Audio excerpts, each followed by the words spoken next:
O problema dos buracos em Manaus, nossos repórteres mostram onde pode estar uma possível solução. Alerta! Começa em Manaus o monitoramento das áreas que podem ser mais atingidas pela subida do Rio Negro. Tratamento dado aos índios venezuelanos aqui na cidade vai servir de referência. E ainda os gols da primeira rodada do Barezão. Agora, no A Crítica na TV.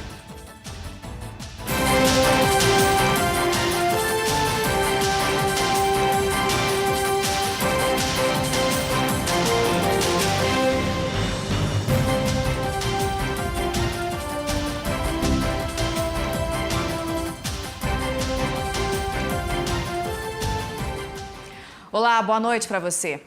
A gente começa essa edição trazendo um questionamento. Por que as ruas de Manaus ainda sofrem com tantos buracos? Nossos repórteres foram a campo ouvir especialistas para saber, de fato, onde está o problema.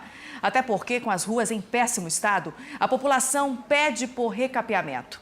Mas esse serviço, muitas vezes, nada mais é do que o nosso dinheiro sendo desperdiçado.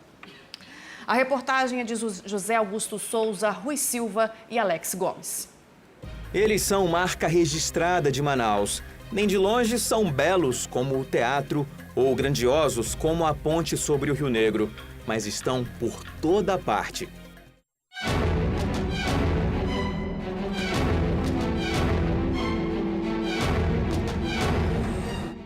Buracos. Afinal, por que a população não consegue se livrar deles? O problema estaria no solo, no asfalto ou na falta de eficiência da Secretaria de Obras? As pessoas costumam olhar o asfalto e achar que esse é o nosso problema. A gente precisa criar alternativas, novas técnicas, novos materiais. O que falta para resolver? Vergonha na cara, trabalhar direito. Manaus tem 16 mil ruas. 95% delas estão asfaltadas. São quase 6 mil quilômetros de vias. A Secretaria Municipal de Obras garante: o asfalto utilizado aqui é o mesmo do restante do país.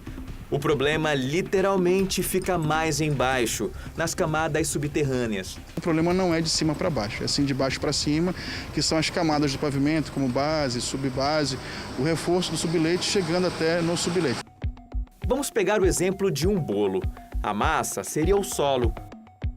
Manaus tem solos diferentes, uns mais solados, outros mais macios, fáceis de afundar. O primeiro trabalho é aumentar a resistência dessas camadas subterrâneas. Em seguida, vem uma camada de concreto ou cimento e só depois é colocado o asfalto, que além de deixar a pista lisinha, protege o solo contra a erosão da água. Quando uma dessas fases é mal executada, os buracos aparecem rapidamente. Fora os problemas de drenagem e o trânsito de veículos com peso acima do suportado pela via. Pesquisadores das Universidades Federal e Estadual do Amazonas têm estudado como resolver isso e desenvolveram técnicas que prometem ser mais eficazes e baratas do que as utilizadas pela Secretaria de Obras. Esse pozinho, por exemplo, aumenta a interação do cimento com o solo e isso evita rachaduras no pavimento. Também tem a emulsão asfáltica, que pode ser aplicada diretamente em ramais, deixando a argila dura como asfalto. Em 15 anos de pesquisa do Laboratório de Pavimentação da UFAM, sabe quantos projetos foram aproveitados pela Prefeitura? Nenhum. Um produto que nós já trabalhamos há mais de 15 anos e ele substitui tranquilamente ou o seixo rolado ou a pedra britada. Há um custo de cerca de metade do preço. Se vocês têm soluções mais eficientes e mais baratas, o que falta para que se utilizem isso nas ruas da cidade? Eu acho que um apelo do poder público e dos empresários em geral. A Seminf se explica.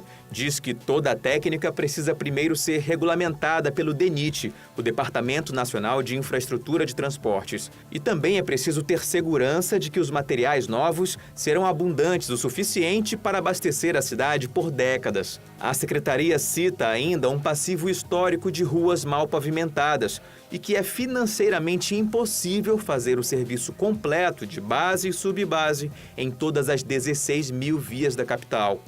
A estratégia para reduzir o problema é fazer do jeito certo a partir de agora. A prefeitura promete consertar totalmente as principais vias da cidade em 2018. Serão aí mais de 100 ruas, dentro de um padrão de norma técnica, com drenagem superficial, drenagem profunda, estabilização de base. Enquanto o recapeamento não vem, a saída é apelar para o tapa-buracos, mas nem sempre o serviço fica bem feito. Dirigir numa via como essa, cheia de problemas, traz risco de acidentes, gastos extras com a manutenção do carro, sem falar no desconforto. Agora, o prejuízo vai muito além quando a gente lembra que esse serviço de pavimentação, tantas vezes mal feito, é dinheiro público desperdiçado. Mestre em pavimentação, Rubelmar explica que fazer tapa-buracos ao longo dos anos sai mais caro do que reformar a rua por completo. Ele questiona, inclusive, o que a Seminf chama de serviço bem feito. Um afundamento desse, ele pode ter duas razões, eu penso. Primeiro, ou um veículo pesado demais passou por aqui, ou a pista está mal feita. Não, a pista tem que ser dimensionada para suportar o tipo de veículo que vai de carga. Aqui tem tudo que não deveria ter em obras de pavimentação. É uma aula do que não fazer. Do que não fazer. E essa via é nova, deve ter sido inaugurada no máximo, eu acho que em 3 anos, 3 anos e meio. Isso aqui tudo foi feito um tapa-buraco. E já estourou. Isso é dinheiro jogado fora? Sim, dinheiro jogado fora.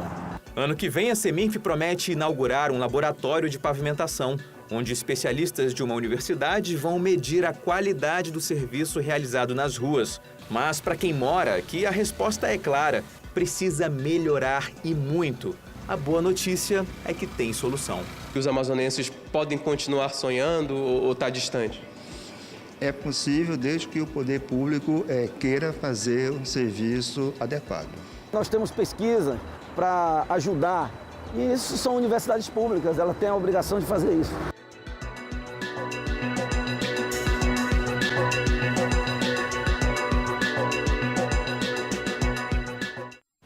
E atenção quem mora nas zonas oeste, sul e centro-sul da cidade, em bairros como Compensa, Glória, São Jorge, Aparecida e Praça 14. A Manaus Ambiental vai suspender o fornecimento de água a partir das 10 horas da noite desta quarta-feira. Segundo a concessionária, o motivo são melhorias nos serviços de controle de distribuição. Não há previsão para o encerramento do trabalho, mas a Manaus Ambiental pede aos clientes para que reservem e evitem o desabastecimento. Depois do intervalo, você vai ver que começou hoje em Manaus o monitoramento das áreas que podem ser mais atingidas pela subida do Rio Negro. Agora são 7h18, a Crítica na TV volta no instante só.